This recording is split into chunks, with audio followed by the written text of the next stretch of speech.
I want to tell my testimony on how God has healed me. If you don't know, God has healed me supernaturally 3 times with medical proof. In 1999, I was a sophomore at my high school, and I was playing basketball. I had hoop dreams, babe.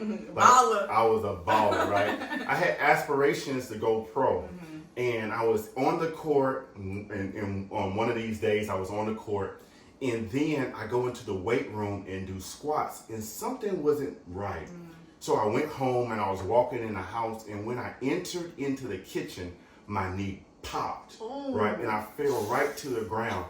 And my family thought I was joking, right? Because I was like, You joke a lot. You joke a lot. I joke a lot. And my dad was like, just go to bed, just go to bed. Go lay down? Yeah, go lay down. See, look, it's coming back. And I go lay down and I wake up and my knee is ballooned. And so I scream and my dad comes and get me. He picks me up and rushes me to the car. My mom rushes me to the doctor. And then I get out of the car and they had to wheelchair me in, do an x-ray on me. And that was so painful. Go into the room and the doctor was looking at my x-rays and he said I had osteochondritis dissecans. Now let me break that down. Osteochondritis dissecans. This is the deterioration of the cartilage in your knee. So I had a hole, like a dime-sized hole in my knee, and he said my cartilage was eating away at itself. Wow. And he said you have a 99% chance to get a surgery or have surgery, and then if you take that surgery, you have a 99% chance that you will never play basketball again. Hey, that's like very... But your hopes were... Yeah, a hoop dreams were just out the window. That's crazy. And so he walked out. He said, I'm going to prepare the surgery for you guys. I'm going to walk outside the door.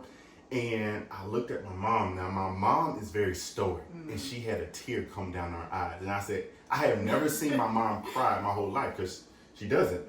And when she cried, I wept. We love you, Mama Nash. Yeah, Mama Nash. Shout out to Mama Nash. And I was just asking her, what do you think I need to do? She said, what do you want to do? I said, I don't want the surgery. She says, okay, let's fast and pray. So when the doctor came in, I said, nah, I'm not going to have surgery. I'm going to fast and pray. He was like, what? Fast and pray? Right? And when that happened, he was very upset. He gave me crutches and we left.